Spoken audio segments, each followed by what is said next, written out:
Helen. The voice was older than I remembered, rough around the edges, but I knew it before I even opened the front door. 30 years had passed, yet there are some voices that time never truly erases. I stood frozen with one hand still on the doorknob. The man waiting on my porch had more gray hair than brown now.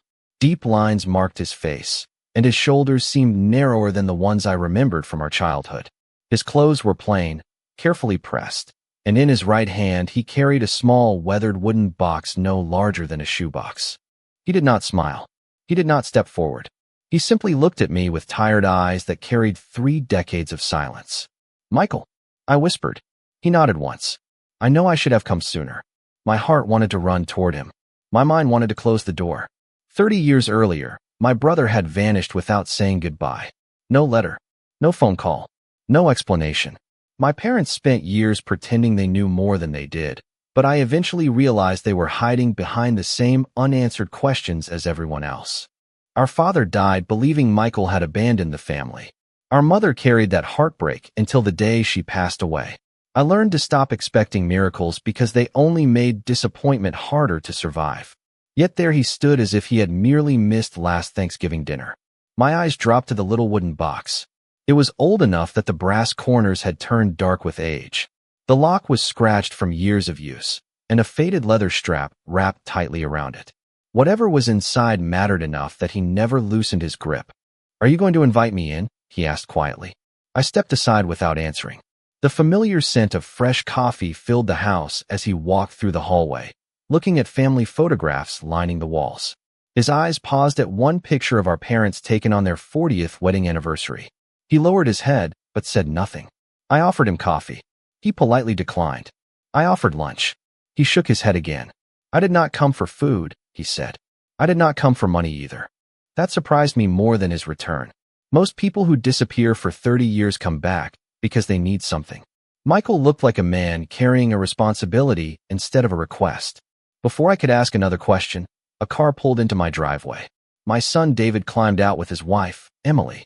They had planned to stop by after church, and neither of them knew my brother even existed outside of old family stories. David walked through the front door with his usual cheerful voice until he saw the stranger sitting in my living room. The smile disappeared from his face. "Mom," he said carefully, "who is this?" I swallowed hard.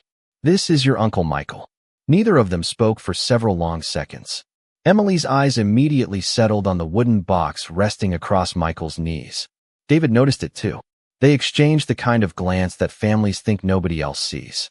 Michael quietly placed one hand over the box before either of them could ask about it. Then he looked directly at me and spoke the sentence that made every question in my mind multiply instead of disappear. "I promised Dad this box would only be opened if you were still alive." Nobody spoke for several seconds. Even the old grandfather clock in the corner seemed louder than usual. David looked at me, then at Michael, then back at the little wooden box. Emily finally forced a polite smile. "It is nice to meet you," she said, although her eyes never left the box. "We have heard stories about you." Michael nodded politely. I imagine they were not flattering. David let out a nervous laugh. "To be honest, we never knew what happened. Grandpa never talked much about it." Michael looked toward the family photographs again. That was his choice. The room fell quiet once more. I wanted answers more than anything. But something about the way my brother carried himself made me believe he had rehearsed this moment for years. Every movement seemed careful, every word measured. He rested one hand on top of the weathered box as though protecting it from invisible hands.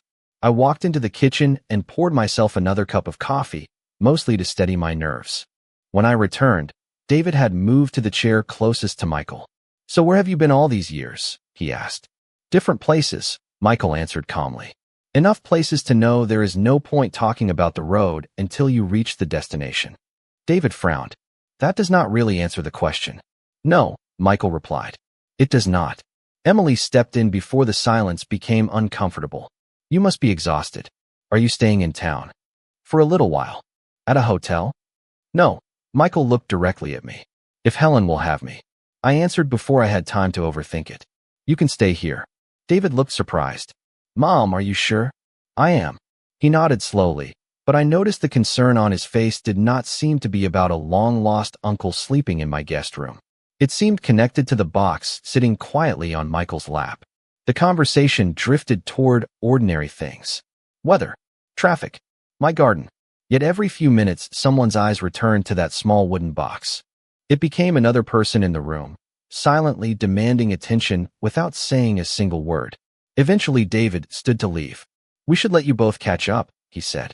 Emily smiled again, hugged me, then whispered softly as she passed, "I hope everything is all right." Her voice sounded kind. Her expression did not. After they drove away, Michael carried his overnight bag upstairs. I noticed something unusual. He took the bag with one hand, but the wooden box never left the other. Even climbing the stairs, he refused to set it down for a moment. Later that evening, I prepared a simple dinner. Michael ate quietly, answering only the questions he wanted to answer. We spoke about our mother. We remembered childhood summers by the lake. We laughed once or twice, but every pleasant memory seemed to end with another missing piece that neither of us mentioned. As I cleared the dishes, the sound of a car door closing echoed outside.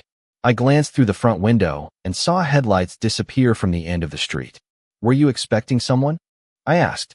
Michael walked to the window without speaking. He waited until the vehicle turned the corner before looking back at me. His face had changed. The calm expression was gone. "No," he said quietly, "but someone was expecting me." That night, I barely slept. Every time I heard the house settle or the wind brush against the windows, I found myself listening for footsteps in the hallway. It was not fear that kept me awake. It was uncertainty. My brother had returned carrying more questions than answers, and somehow those questions had already begun changing the atmosphere inside the house I had lived in for more than 20 years. Early the next morning, I woke before sunrise and found Michael sitting alone on the back porch. A mug of untouched coffee rested beside him while the wooden box sat on the small table within easy reach. He was watching the mountains in complete silence. "You have always been an early riser," I said as I joined him. He smiled faintly. "Dad used to say the truth was easier to face before the rest of the world woke up." Hearing our father's name spoken so naturally after all these years caught me off guard. "You keep mentioning him," I said carefully. "Everyone believed he was angry with you until the day he died." Michael lowered his eyes. He wanted everyone to believe that. I stared at him. Why would he want that? He looked toward the box instead of answering. "Because sometimes protecting a family means allowing them to hate you." The words made no sense, yet they sounded rehearsed, as though he had carried them for decades. Before I could ask another question, my phone rang. It was David. "Good morning, Mom," he said with unusual enthusiasm. "Emily and I were thinking about bringing dinner over tonight. We thought it might be nice to spend time with Uncle Michael." His friendliness felt sudden. "That is thoughtful," I replied. "You barely know him." David laughed. "Well, that is exactly why we should get to know him." After we ended the call, I mentioned the invitation to Michael. He nodded slowly but did not appear pleased. "They are coming because of the box," he said. "You do not know that," I answered. "I know human nature," he replied quietly. Around noon, Michael asked if the old Carter Lake house was still standing. The question surprised me because nobody in the family had lived there for years. "It has been empty since Dad passed away," I said. "Why?" "Because there is something there I need to see before this week is over." "What could still be there after all this time?" He looked directly at me. "I cannot answer that until I know whether someone else found it first." The rest of the afternoon passed slowly. I noticed Michael never allowed the wooden box to leave his sight, not even while making tea. Then, just before David and Emily were expected to arrive, the doorbell rang much earlier than I anticipated. Standing on my porch was an elderly man wearing a neatly pressed gray suit and carrying a worn leather briefcase. His silver hair was neatly combed, and although I did not recognize him immediately, he seemed to recognize me. "Mrs. Carter," he said politely, "my name is Arthur Bennett. Your father asked me to deliver a message the day your brother finally came home. Judging by the car in your driveway, I believe that day has finally arrived."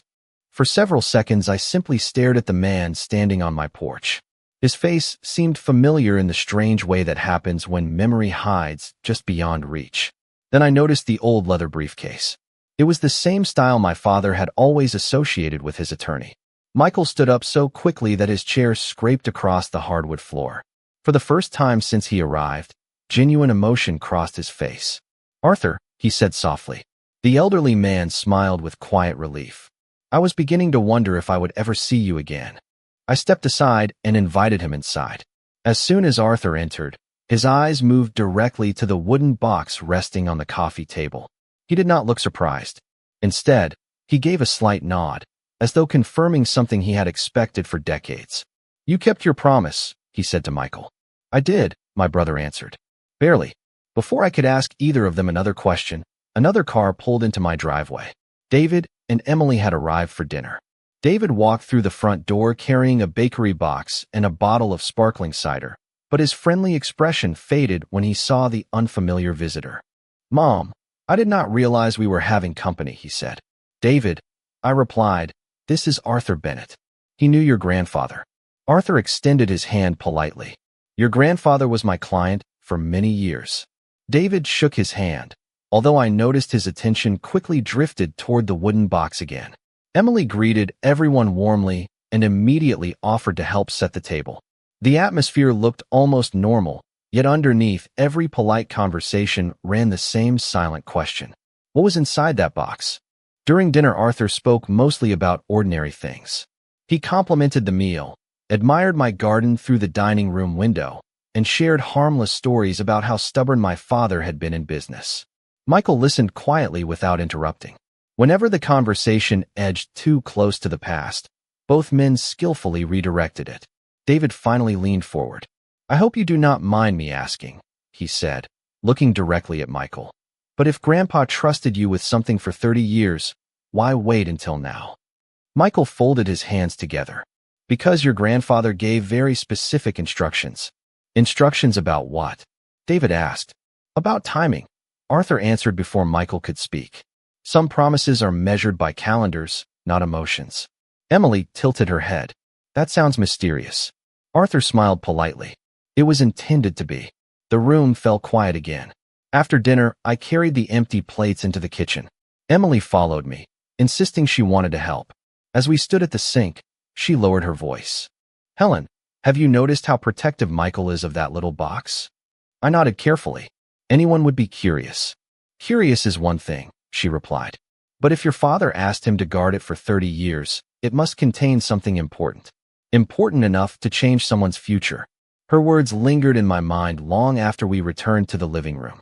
A few minutes later, Arthur opened his briefcase and removed a thick cream-colored envelope sealed with dark blue wax. My heart skipped a beat when I recognized the handwriting across the front. It belonged to my father. Arthur placed the envelope on the table beside the wooden box, but did not hand it to anyone. Instead, he looked directly at Michael. "Before this is opened," he said calmly, "there is one question that must be answered honestly." He turned toward me. "Helen, has anyone besides Michael touched that box since he arrived?" Arthur's question settled over the room like a weight. "Nobody," answered immediately. I looked at Michael first. His eyes remained fixed on the wooden box, waiting for my response. I searched my memory carefully. "Not that I know of," I finally said. "It has never left Michael's sight." Arthur continued watching me for another moment, as though measuring more than my words. Then he gave a slow nod. "Good," he said. "That means the first condition has not been broken." David leaned forward. "Condition?" Arthur placed one hand on the sealed envelope, but did not open it. "Your grandfather understood that people behave differently when they believe an object has value. He instructed Michael to observe, not accuse. To watch who became interested in the box before anyone knew what was inside." Emily laughed softly. "That sounds like something from an old mystery novel." "Sometimes real life is more patient than fiction," Arthur replied. Michael quietly slid the box a few inches closer to himself. "The box has already answered one important question," he said.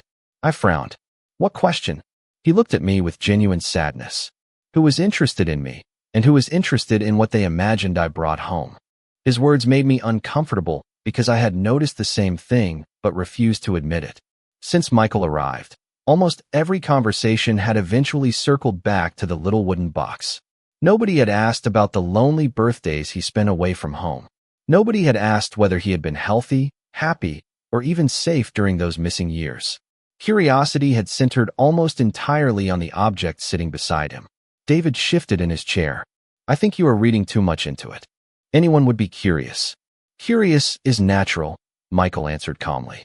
"Obsession is different." Arthur finally broke the wax seal on the cream-colored envelope. The room became perfectly still. He unfolded a single handwritten page and adjusted his glasses. "This letter is not the full message," he explained. "Your father instructed me to read only the first paragraph today." He began reading in a steady voice. "If you are hearing these words, then Michael has returned as I prayed he someday would. Before anyone opens the box, I ask each person present to examine not the contents of the box, but the contents of their own heart. The greatest inheritance in this family has never been locked inside wood or steel." Arthur lowered the page. "That was all." David looked confused. "That cannot be the whole letter." "It is not," Arthur answered. "The remaining pages are sealed until the next condition is satisfied." Emily glanced toward the box again. "Then perhaps we should simply open it." Michael shook his head. "Not yet." A quiet tension settled over the room. Soon afterward, David and Emily prepared to leave. They hugged me warmly, thanked me for dinner, and wished Michael a good evening. Everything appeared perfectly normal. But after their car disappeared down the street, Michael walked to the front window without saying a word. He watched until the taillights vanished. Then he turned toward me. "Helen," he said quietly. Before they walked out the door, the leather strap around the box was tied differently than I left it. Michael's words stayed with me long after the front door closed behind David and Emily. I looked at the wooden box sitting on the coffee table. The faded leather strap appeared perfectly ordinary, yet Michael gently untied it and retied it exactly as it had been before. The movement was so precise that I realized he had memorized every detail. "You are certain?" I asked. "Absolutely," he replied. "I tied the knot a specific way before dinner. It was different afterward." Arthur remained unusually calm. "Your father expected this possibility," he said. "That is why he instructed Michael never to accuse anyone without proof." I folded my arms. If someone touched it, why did they not simply open it? Michael smiled sadly. "Because they could not." He lifted the box and turned it toward me. Hidden beneath the leather strap was an almost invisible brass pin securing the lid. "Anyone trying to force it would damage the wood," he explained. "The box has never been about protecting what is inside. It has always been about revealing who cannot resist what they imagine is inside." I felt an uncomfortable knot form in my stomach. I wanted to believe my son had simply been curious, but curiosity and temptation often looked alike from a distance. Arthur placed the sealed letter back inside his briefcase. "This family has reached the next stage sooner than I expected," he said quietly, "which means we should not delay much longer." "Delay what?" I asked. "The visit to the lake house," Michael answered before Arthur could speak. "Everything depends on whether something there has remained untouched." I stared at him. "You mentioned the lake house yesterday. Why is it so important?" He looked toward the mountains beyond my kitchen window. "Because the box was never meant to be the destination. It was only supposed to survive long enough to return home." Those words echoed in my mind. The box was not the treasure. It was only a guide. The next morning we left just after sunrise. Arthur followed in his own car, while Michael rode beside me. The drive to the old Carter Lake house took nearly 2 hours through winding roads lined with pine trees. Neither of us spoke much. Michael spent most of the drive looking out the passenger window, as though revisiting memories only he could see. When we finally reached the property, time seemed to stop. The small cabin looked weathered but still standing. Fallen leaves covered the porch, and the old wooden dock stretched quietly into the lake, just as I remembered from childhood summers. I stepped out of the car and took a slow breath. "I have not been here since Dad's funeral," I whispered. Michael nodded. "Neither have I." As we walked toward the front porch, Arthur suddenly stopped beside an old stone flower bed near the entrance. He bent down and brushed away years of dirt with the tip of his shoe.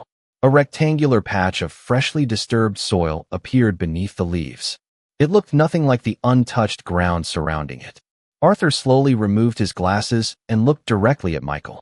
"Someone has been here recently," he said, "and unless I am mistaken, they were searching for the very thing your father hoped nobody else would ever find."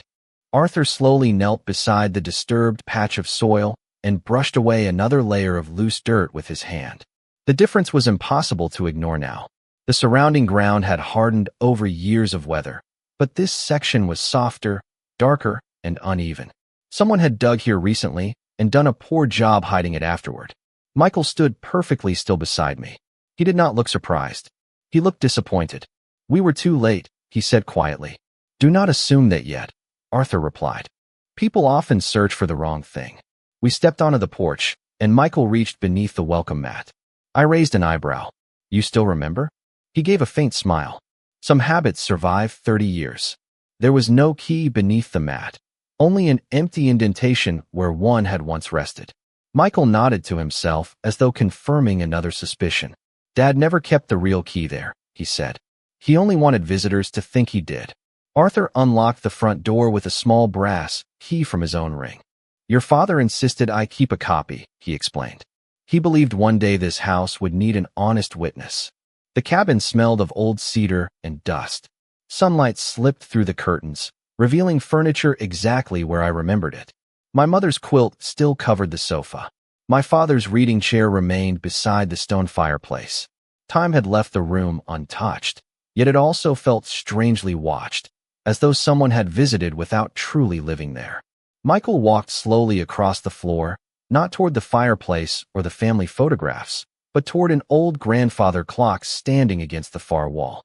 He gently opened the narrow wooden door beneath the pendulum. It was empty. He closed it without a word. Nothing, I asked. Something used to be there, he answered. Not anymore. Arthur examined the floorboards nearby. Your father liked hiding clues instead of valuables, he said. He believed secrets survived longer when they looked unimportant. We spent the next hour searching carefully, not frantically, methodically. Bookshelves, kitchen cabinets, window frames, every place my father had once repaired or rebuilt with his own hands. Michael ignored expensive-looking furniture and focused on ordinary objects instead. A chipped lantern, an old tackle box, a shelf of worn gardening books. It was as though he remembered a map invisible to the rest of us. Finally, he stopped beside a faded family photograph hanging near the hallway. It showed our parents standing between Michael and me when we were children. He lifted the frame from the wall and turned it over. Taped neatly to the back was a tiny folded piece of yellow paper. My pulse quickened as he unfolded it. There were only 6 handwritten words in my father's unmistakable handwriting. The box opens nothing. The photograph does. I looked at the picture again, confused. It is just an old family portrait. Michael studied it for several long seconds before carefully running his thumb across the edge of the wooden frame. A soft click echoed through the quiet cabin. The back panel shifted slightly, revealing a narrow hidden compartment built inside the frame itself. Resting inside was a small brass key unlike any I had ever seen, and wrapped around it was a faded bank envelope bearing the name of a place I had not heard mentioned since childhood. Carter County Trust, Safe Deposit, Vault Number 12. For a long moment, none of us moved. The tiny brass key rested in Michael's palm, while the faded bank envelope remained unopened between us. I recognized the name immediately. Carter County Trust had closed years ago after merging with a larger regional bank, but the original stone building still stood on the courthouse square. I remember going there with Dad when I was little. I whispered. He always told me to wait in the lobby. Michael nodded. He took me downstairs exactly once. After that, he told me I had to forget where it was. Arthur carefully adjusted his glasses. The safe deposit vaults were preserved when the bank changed ownership. I confirmed that several years ago. I looked at him in disbelief. You already knew? I knew the vaults still existed, he answered calmly. I did not know whether the key had survived. Your father divided the path into pieces. One person protected the box. One person protected the letter. One place protected the key. No single person could uncover everything alone. Michael slipped the brass key into the bank envelope before placing both inside the wooden box. Now you understand why the box was never valuable by itself, he said. It only carried the pieces until they could be reunited. As we prepared to leave the cabin, I took one last look around the living room. Everything suddenly felt different. For years I had believed this house held memories. Now I realized it had also been holding instructions. During the drive back, Michael remained unusually quiet. Arthur followed behind us in his sedan, keeping a steady distance along the mountain road. About halfway home, Michael finally spoke. There is something I need to tell you before we go to the bank tomorrow. I glanced toward him without taking my eyes off the road. What is it?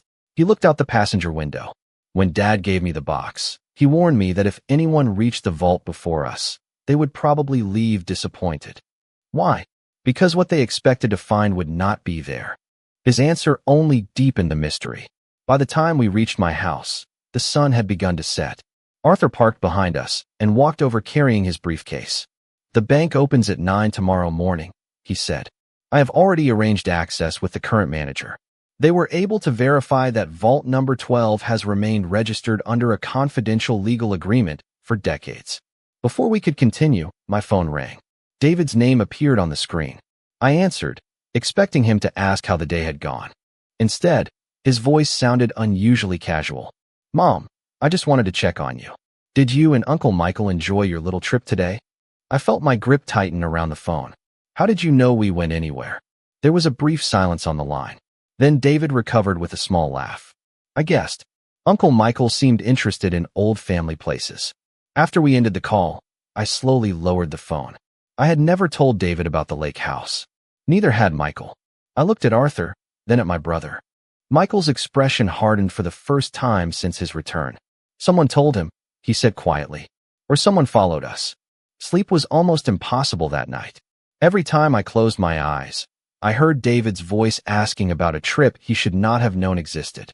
I replayed the conversation again and again, searching for an innocent explanation, but every possibility seemed less convincing than the last.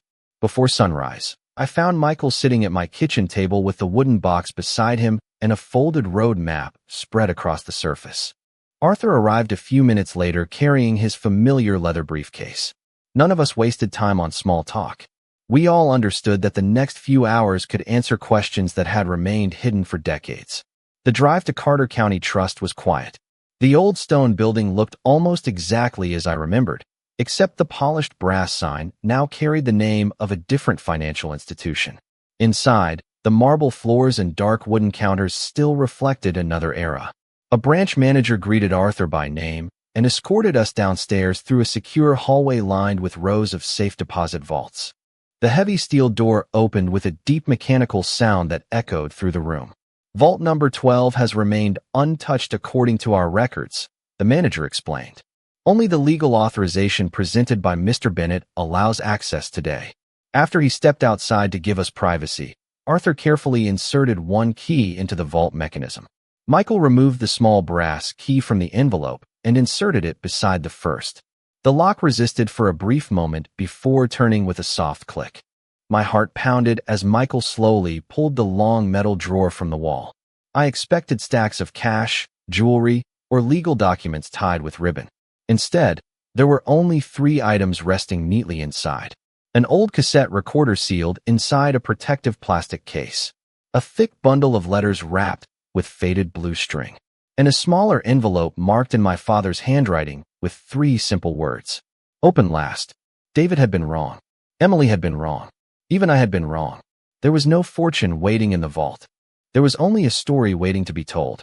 Michael gently picked up the recorder without pressing any buttons. Arthur carefully lifted the stack of letters and examined the dates written across the envelopes. They stretched over nearly 10 years. "He never stopped writing," Arthur whispered. Even after everyone believed Michael had disappeared. I looked at my brother in disbelief. "You received these?" Michael slowly shook his head. "No, I never saw them." Arthur's expression changed. "That is impossible. Not if someone prevented them from reaching him," Michael answered quietly. The realization settled over all of us at once. If our father had continued writing to Michael, then someone else had interrupted those letters before they ever arrived. Someone had allowed our family to believe Michael had abandoned us while quietly helping the silence grow year after year. Arthur untied the blue string and examined the first envelope more closely. Then his face became unusually pale. He handed it to me without saying a word. Written in the upper left corner, beneath my father's return address, was another line added in different handwriting. It simply read, "Return to sender by request." None of us spoke for several moments. I kept staring at the words stamped across the envelope as though they might somehow rearrange themselves into something less painful. "Return to sender by request."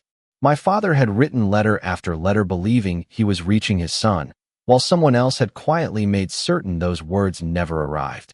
Michael gently took the envelope from my hands and ran his fingers across the faded ink. "He never stopped trying," he whispered.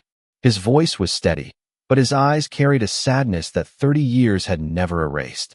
Arthur carefully spread the bundle of letters across the small table inside the private vault room. Every envelope bore my father's familiar handwriting. Every one carried the same forwarding notation in identical ink. This was not an accident, Arthur said quietly. Someone repeatedly instructed the postal service that these letters should never reach Michael. I felt my stomach tighten. Who could have done that? Arthur shook his head. We do not know yet. But whoever it was had enough information to know where Michael was supposed to receive them. Michael looked toward the cassette recorder. Dad said that if the letters ever failed, the recording would explain why. Arthur nodded. Then perhaps we should hear his voice before we make any assumptions. We carefully removed the old recorder from its protective case. Time had yellowed the plastic, but it remained in remarkable condition. Arthur inserted fresh batteries he had brought with him, almost as though he had expected this moment. The machine clicked softly before a gentle hiss filled the room. Then I heard a voice I had not heard in more than 20 years. If you are listening to this, then my children finally found each other again. My breath caught. My father's voice sounded older than I remembered, slower, but unmistakably his. Michael, if you are there, then you kept your promise. Helen, if you are there, then I am grateful you never stopped believing in goodness, even when life gave you reasons not to. Tears formed in my eyes before I even realized it. The recording continued. You may believe I sent Michael away. That is not the truth. Michael left because I asked him to protect something our family was never meant to lose. I accepted that both of you would hate me if it meant keeping you alive and keeping the truth hidden until the proper time. Michael lowered his head. I understood then that he had carried this burden alone for decades. The recording paused briefly before my father's voice returned, quieter this time. There is one person whose decisions changed everything. I have struggled for years deciding whether to write the name. In the end, I chose not to. Documents can be destroyed. Memories can be questioned. But facts survive when people discover them for themselves. The tape stopped with a sharp mechanical click. We looked at one another in complete silence. There was no accusation, no name, only another layer of the mystery. Arthur slowly picked up the final unopened envelope marked open last. He examined the seal carefully before looking at Michael. Your father expected the recording to raise more questions than it answered, he said. That is why this envelope exists. Before he could break the seal, the vault manager knocked softly on the open door. I am sorry to interrupt, he said politely, but someone has arrived upstairs asking whether vault number 12 has already been opened today. He claimed to be a member of the Carter family. Arthur looked toward the vault manager without answering immediately. Did he give his name? He asked. The manager nodded. He introduced himself as David Carter. He said his mother might need assistance and asked whether she was here. My heart sank. Michael closed his eyes for a brief moment before letting out a slow breath. He found us faster than I expected, he said quietly. Arthur carefully placed the sealed envelope marked open last back inside the metal drawer. Then we will not give him a reason to believe he has arrived too late, he replied. He closed the drawer halfway, but left it unlocked. Helen, this decision belongs to you. Would you like David to come downstairs? I hesitated. Every instinct told me to avoid another confrontation, yet another part of me knew that secrets had already stolen enough years from this family. Yes, I finally answered. I want to hear what he has to say. A few minutes later, David stepped into the vault room, looking slightly out of breath. He smiled when he saw me, but his eyes immediately scanned the table. He noticed the cassette recorder. He noticed the stack of letters. Most of all, he noticed the wooden box sitting beside Michael. Mom, he said, I was worried. You left so early this morning. How did you know where we were? I asked calmly. He paused just long enough for me to notice. I stopped by your house. A neighbor mentioned seeing you leave with Uncle Michael and another gentleman. I remembered Uncle Michael asking about the old bank. His explanation sounded possible. It also sounded carefully prepared. Arthur politely introduced himself again and invited David to sit. Your grandfather left instructions for moments such as this, he explained. Nothing that happens today should happen in anger. David nodded, though his shoulders remained tense. Michael reached for the bundle of letters and selected the earliest one. You deserve to hear this, he said. Not because it accuses anyone, but because it explains who our father really was. Arthur unfolded the first letter and read it aloud. It was written to Michael only weeks after his departure. My father described missing his son every day, He apologized for asking him to carry such a heavy responsibility. He promised that when the time was right, Helen would know the truth and the family would finally understand why silence had been necessary. There was no bitterness in his words, only regret. David listened without interrupting. When the letter ended, he stared at the table for several seconds. "Grandpa never talked like that with us," he said softly. "He always acted as though Uncle Michael had abandoned everyone." Michael gave a sad smile. That was the story he believed he had to protect. Arthur slowly lifted the final sealed envelope. "This one was never meant for Michael alone," he said. "Your grandfather addressed it to everyone who would eventually gather here." He carefully broke the aging wax seal and unfolded several handwritten pages. Before reading a single word, his expression changed. He looked directly at me, then at David. "There is something in this letter that none of us expected," he said quietly. "Your father begins by confessing that the greatest mistake of his life was not sending Michael away. It was choosing the one member of this family he believed he could trust with the truth." Arthur lowered his eyes to the letter before looking back at each of us. The silence inside the vault felt heavier than the steel walls surrounding us. Then he began to read. "To my family, if these pages are finally being opened, then the burden I carried alone has reached its end. I trusted one person with the truth because I believed that person would protect both of my children if I no longer could. I was wrong." David shifted uneasily in his chair. Michael remained perfectly still, his eyes fixed on the floor. Arthur continued. "The person I trusted was not my son Michael.